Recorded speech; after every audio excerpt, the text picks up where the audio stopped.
Esta é a história do dia da Rádio Observador. Quem é J.D. Vance, o homem que odiava Donald Trump e que agora pode chegar à Casa Branca?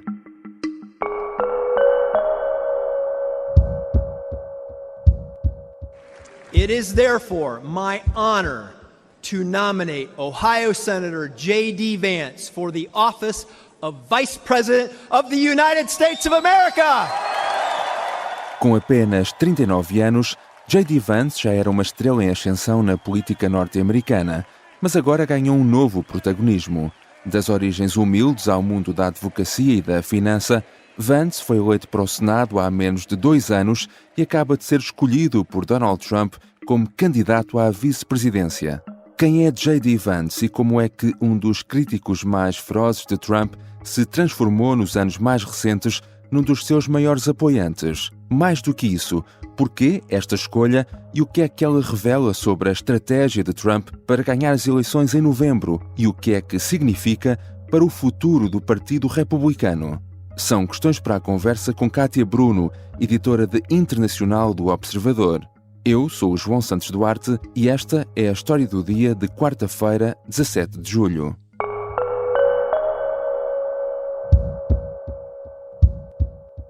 Olá, Kátia, bem-vinda. Olá, João. Finalmente política norte-americana. Nós já nos conhecemos há alguns anos.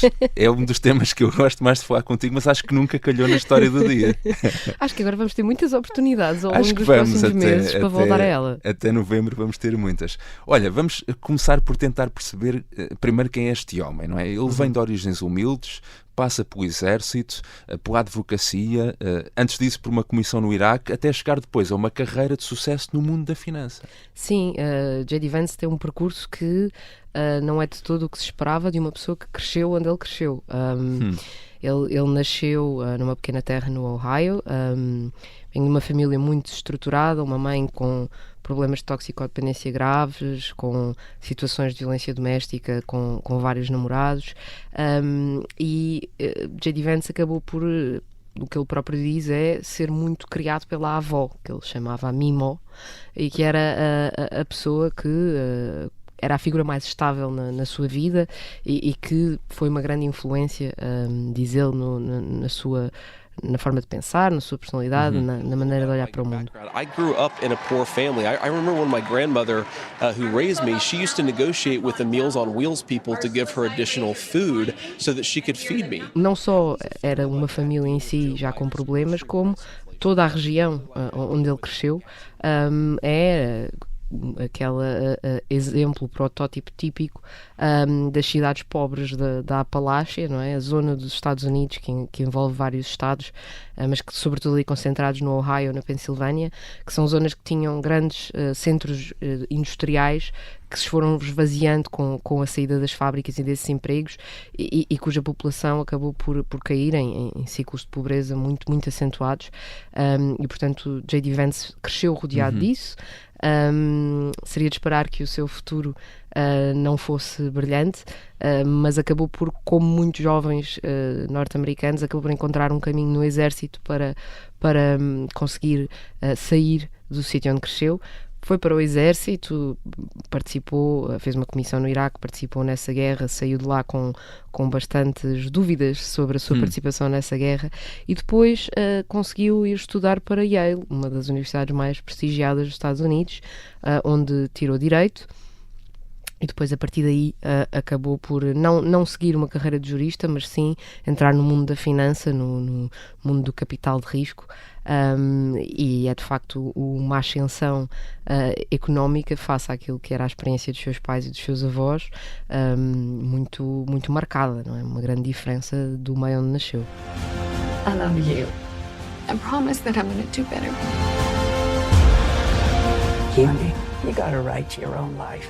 Esse passado humilde de que falavas, de resto, a J.D. Vance transformou num livro, não é? Um livro inspirado na experiência própria de vida, que depois, para além de best-seller, ainda foi adaptado a um filme. Sim, o Hillbilly Elegy tornou-se um fenómeno por ter sido publicado perto ali da campanha eleitoral em que Donald Trump surgiu como candidato pela primeira vez, em 2016, e o livro acabou por ser muito consensual, quer à esquerda, quer à direita, no sentido de ser um livro que retratava uma classe de eleitores que ninguém tinha percebido que existia, não é? Ou seja, como se J.D. Vance estivesse a explicar como é que Trump captou este eleitorado. Porquê? Porque havia todos estes problemas que o resto do país estava a ignorar e não estava a notar, e era como se o livro dele abrisse uma janela para esse mundo que o resto da América não conhecia, e portanto acabou por ser um livro muito consensual, quer à direita porque diziam, veem, é por isto que Trump venceu, que era à esquerda porque dizia nós temos de entender porque é que as pessoas votaram em Trump, e está aqui uma explicação que nos tinha passado ao lado, digamos. You literally said, you texted a friend that Trump is a cynical a-hole like Nixon who wouldn't be that bad and might even prove useful, and that he's America's Hitler. Mas em 2016, J.D. Vance foi um dos críticos mais ferozes de Donald Trump na campanha e depois quando chegou na altura à presidência. O que é que ele defendia nessa altura? Ele era muito claro nessa altura que continuava a achar que de facto havia problemas muito graves no sítio onde nasceu e em toda aquela região, que havia uma grande frustração entre os eleitores daquela região, mas não achava que Trump fosse a solução para esses problemas. E sabemos que Vance pensava isto não só pela série de tweets que fazia na altura a falar sobre o assunto, e que ele, entretanto, apagou, mas sabemos que na internet nada desaparece, esses tweets foram recuperados, mas também pelas várias entrevistas que deu, ou entrevistas onde dizia que considerava que Trump não era uma pessoa que estava a acicatar o ódio racial, que não era uma pessoa com um perfil próprio para o cargo de presidente. Chegou a dizer, inclusivamente, numa entrevista que estava a considerar, se Trump tivesse fortes possibilidades de vencer, engolir o sapo e votar em Hillary Clinton, embora hoje em dia ele diga que não o fez, diz que votou num terceiro candidato, um candidato independente que concorreu no estado do Ohio. Mas as suas críticas a Trump eram tão claras que ele chegou a escrever um artigo que foi publicado na Atlantic no verão de 2016, e portanto depois a eleição foi em novembro, onde notava como a toxicodependência era um grave problema na região da Apalácia e Trump era a nova droga, dizia ele, que estava a dominar as pessoas que procuravam um escape à sua vida, mas que ele não era a verdadeira solução, não era o verdadeiro medicamento de que as pessoas necessitavam. Yeah, he said some bad things about me, but that was before he knew me and then he fell in love. Assim sendo, quando é que se dá essa viragem? Quando é que Vance, que era um never Trump, como ele dizia, não é? Passou para alguém que diz que Trump foi um grande presidente? Bom, ele diz que essa viragem foi gradual. Nas palavras dele, aquilo que Vance tem justificado nas várias entrevistas que deu é que, eu achava que ele ia ser um mau presidente, ele foi-me provando que afinal era um bom presidente à medida que exercia o seu mandato e, portanto, eu mudei de opinião. A primeira vez que temos assim uma noção clara dessa mudança de opinião é ali mais ou menos por volta de 2021, o que coincide com a altura, curiosamente, com a altura em que Vance estava a começar a preparar-se para tentar ser candidato ao Senado pelo estado do Ohio. Começou a ter ambições políticas, não é? Sim, e nessa altura, sabemos agora por um artigo que o New York Times publicou recentemente, citando várias pessoas que estiveram presentes nessa reunião, o próprio J.D. Vance ter-se-á encontrado com Donald Trump, nesse encontro, tê-lo-á confrontado com as coisas que disse sobre ele, e disse, você disse coisas terríveis sobre mim, você não gosta de mim, e Vance terá de imediato pedido desculpa e terá dito, eu não o entendi, eu não o compreendi, e eu devia ter compreendido, tendo em conta o meu passado e de onde eu venho, mas agora compreendo. E desde aí ele passou a dar várias entrevistas onde diz abertamente, eu vou abordar o elefante na sala, eu critiquei Trump, eu estava enganado, eu estava errado, ele provou que é um excelente presidente e estou 100% com ele agora. Vance chegou ao Senado em 2022 e o que é certo é que agora, cerca de 2 anos depois, pode chegar já a vice-presidente. Quais são as pessoas ou quem são as pessoas que o apoiam e que podem ter influenciado esta escolha de Donald Trump? Bom, aquilo que vemos na imprensa norte-americana é que houve aqui um grupo de pessoas que se debateu muito fortemente para defender Vance como escolha, pessoas próximas de Trump, porque até à última, dizem, o candidato ainda estava indeciso. E há aqui pelo menos duas figuras muito relevantes. Uma é Tucker Carlson, o jornalista que era da Fox News e que se afastou e que agora tem a sua própria plataforma independente, mas que é uma das vozes mais respeitadas para a direita do Partido Republicano, e que terá dito claramente a Trump: Vance é a melhor escolha, qualquer um dos outros candidatos são os clássicos neocons, ou seja, os neoconservadores que estão ligados à era Bush, os chamados falcões da política externa. Vance não é um deles. E temos também Donald Trump Jr., o filho mais velho do candidato, que já nos últimos anos desenvolveu uma ligação próxima a Vance, e que ele próprio veio admitir à CNN: sim, eu disse ao meu pai, ele é a nossa melhor hipótese, é a escolha acertada. Kátia, falando também do acontecimento que está a marcar estes dias, J.D. Vance foi dos primeiros a tentar, de alguma forma, ligar esta tentativa de atentado contra Donald Trump aos democratas e a Biden. Sim, foi dos primeiros congressistas, pelo menos, a falar nisso. Houve outro congressista que também falou da declaração de Biden de colocar Trump na mira, que isso seria uma espécie de incentivo ao atirador, mas J.D. Vance foi logo dos primeiros a dizer: o problema aqui é que os democratas retratam Trump como um fascista autoritário que deve ser travado a qualquer custo, e portanto alguém ouviu isso e tentou fazê-lo. E é interessante que, embora Donald Trump diga que quer baixar a temperatura, poucos dias depois anunciou o homem que disse estas palavras como seu candidato a vice-presidente.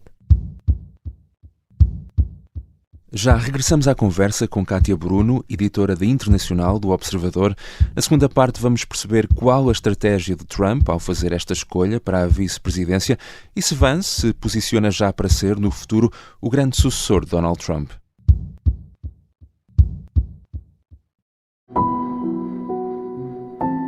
Esta é uma história de intrigas, segredos e traições. É uma história de agentes secretos e de um agente secreto em particular. Vladimir Vladimirovich Putin. Esta é a história escondida de como Vladimir Putin montou uma teia de poder e guerra que começou no KGB e acabou na Ucrânia. Um espião no Kremlin é uma série para ouvir em 6 episódios e faz parte dos Podcast Plus do Observador. Estamos de regresso à conversa com Kátia Bruno, editora de Internacional do Observador. Kátia, em 2016, quando Trump escolheu Mike Pence, isso foi visto como uma forma de procurar o apoio dos cristãos evangélicos. Normalmente, a escolha do vice-presidente é também, de certa maneira, uma forma de equilibrar a candidatura, alargar o mais possível a base de apoio. Só que não foi isso que aconteceu agora. O que é que nos diz esta escolha de um homem como J.D. Vance? É interessante porque os outros nomes que estavam em cima da mesa teriam certamente ajudado nisso, não é? Marco Rubio poderia ter sido uma boa escolha para tentar conquistar o voto dos hispânicos, por ele ser cubano-americano. Falava-se no nome de Tim Scott, podia ter sido uma forma de alargar para o eleitorado afro-americano. J.D. Vance é o homem que representa a working class branca da Apalácia, que já é um eleitorado que geralmente está com Trump, e portanto, nesse sentido, à primeira vista, esta não é uma escolha que traga muito em termos eleitorais. Mas há aqui duas leituras possíveis de como esta pode haver aqui algum grau de estratégia. Por um lado, porque isso pode sinalizar que a campanha Trump está focada em conquistar toda essa região. E a verdade é que a matemática dos swing states que são necessários um candidato conquistar para se tornar presidente geralmente tem sempre de incluir pelo menos um destes estados, como o Ohio ou a Pensilvânia, com J.D. Vance, Trump tem muito mais hipóteses de conquistar todos esses estados e, portanto, Biden fica com um caminho muito difícil e teria de conseguir fazer uma ginástica e ganhar em muitos outros estados, noutras zonas do país, que torna tudo mais difícil. E depois, por outro lado, Temos também o facto de J.D. Vance ser um candidato jovem, ele tem 39 anos, vai fazer 40 anos em breve, numa altura em que a campanha de Trump tenta muito capitalizar a ideia de que Biden está demasiado velho e incapaz para o cargo. Ora, Trump não só ficou revigorado com a sua reação à tentativa de assassinato, como ainda por cima tem um braço direito que é também um homem jovem e combativo. E, portanto, tudo isto pode ter influência a que se junta ao facto de Vance ser um político que, apesar de ter pouca experiência, é tido como inteligente, capaz de falar em público, possivelmente bom em debates, não é? Veremos como será o debate dele com Kamala Harris, por exemplo, e, portanto, apesar de não ser uma escolha óbvia nessa lógica de alargar eleitorado, não quer dizer que prejudique necessariamente a campanha de Donald Trump. E onde é que o podemos posicionar ideologicamente dentro deste movimento do Trump, não é? O MAGA, Make America Great Again. Enfim, o que é que defende este homem? Bom, isto é uma pergunta que dava para várias histórias do dia. Dava para muitas histórias do dia, é muito interessante. O que é que podemos falar sobre o que defende de J.D. Vance? Podemos falar do que ele defende ao longo dos últimos anos. Não sabemos o que é que ele defendia exatamente antes de escrever o seu livro, que se tornou um sucesso. Sabemos o que ele defende recentemente e que é aplaudido, e ele próprio já disse identificar-se com digamos, uma espécie de ramo da direita americana que se auto-intitula como a nova direita, e que é uma espécie de fração do MAGA, do Make America Great Again, que une um eleitorado muito específico, de pessoas geralmente com elevados níveis de educação, por vezes empresários, muita gente que está ligada a discussões em plataformas online, podcasters, etc., onde se incluem empresários como Elon Musk, por exemplo, que já vieram claramente apoiar Trump, e cuja ideologia se define essencialmente por uma ideia de a América tem estado dominada pelas elites, sejam elas não só do Partido Democrata, mas também, de certa forma, do Partido Republicano ao longo dos últimos anos. E o que a nova direita acha é que é preciso uma transformação disso, e que é preciso focar na verdadeira classe trabalhadora americana, porque ela que é o motor do desenvolvimento económico do país. E para este grupo, e as ideias de J.D. Vance são completamente alinhadas com estas, isso faz através de uma mistura de, por um lado, políticas económicas que às vezes são até próximas da área mais à esquerda do Partido Democrata, e não é por acaso que J.D. Vance, por exemplo, já fez projetos de lei no Senado em parceria com Elizabeth Warren, que é uma das senadoras mais à esquerda, e que defende a continuação de algum tipo de apoios sociais, investimento público em determinadas regiões, etc., mas conjugado com uma política de anti-imigração, assentando muito na ideia de que se for permitida uma entrada de imigrantes em massa, os salários irão baixar e, portanto, os imigrantes é que serão contratados e os americanos não serão, e ao mesmo tempo, portanto, uma política protecionista que também se estende a impor mais tarifas sobre a importação de produtos e estimular a economia nacional, e que depois às vezes está também ligada aqui a um movimento muito ligado às guerras culturais, em que aqui, já muito mais à direita, se considera que as elites têm promovido a ideia do wokeism, uma ideia de defesa de políticas identitárias que prejudicam a classe tradicional operária branca norte-americana, que é exatamente de onde J.D. Vance vem. E o que é que a ascensão deste homem e tudo aquilo que temos falado até agora pode representar também para o Partido Republicano? Bom, depende de quão eficaz for a sua marca na próxima administração Trump, se Trump for eleito, não é?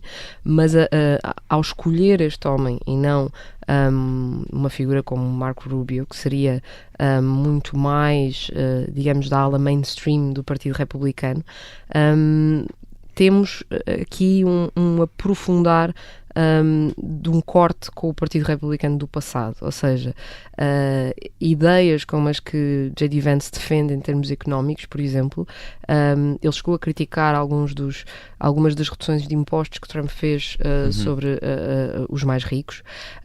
São ideias que são completamente contra a lógica popularizada, por exemplo, por Ronald Reagan, não é? Uma política económica completamente atípica para aquela que tem sido aquela do Partido Republicano.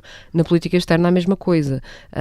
Esta é uma ala que considera que os tempos de George W. Bush foram os tempos dos neocons e que isso tem que ficar completamente para trás. J.D. Vance usa repetidamente a sua experiência da guerra no Iraque como um exemplo de que o envolvimento em guerras no estrangeiro não é bom para os norte-americanos, e por isso tem sido um dos senadores mais críticos do apoio à Ucrânia, e isto é também um corte com aquilo que tem sido a tradição do Partido Republicano, e não é por acaso que no primeiro dia da Convenção Republicana, o mesmo dia em que ele foi anunciado como candidato a vice-presidente, Mitch McConnell, que é quase como uma figura símbolo do Partido Republicano clássico neste momento ainda, quase como uma figura do Partido Republicano antigo que ainda resiste, foi veiado. Portanto, acho que essa transformação fica muito clara na mesma noite com o anúncio de J.D. Vance como vice-presidente e Mitch McConnell a ser veiado.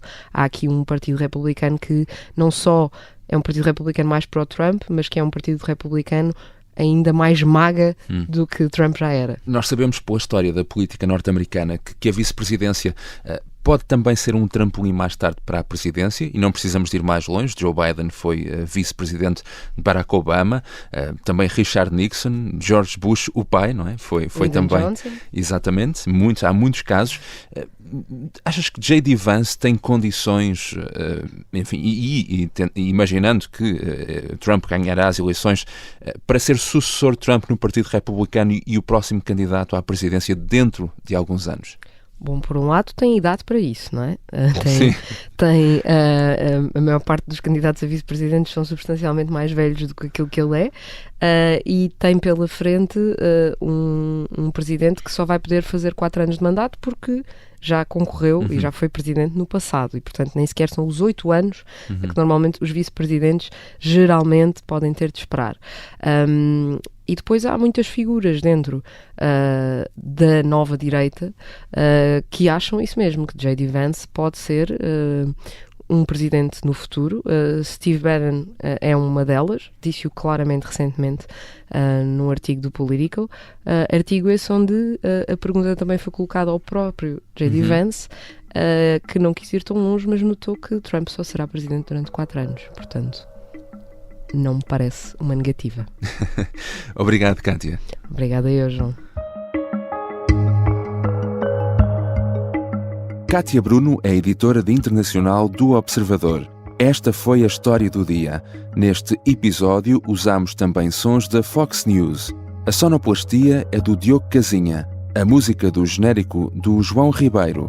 Eu sou o João Santos Duarte. Até amanhã.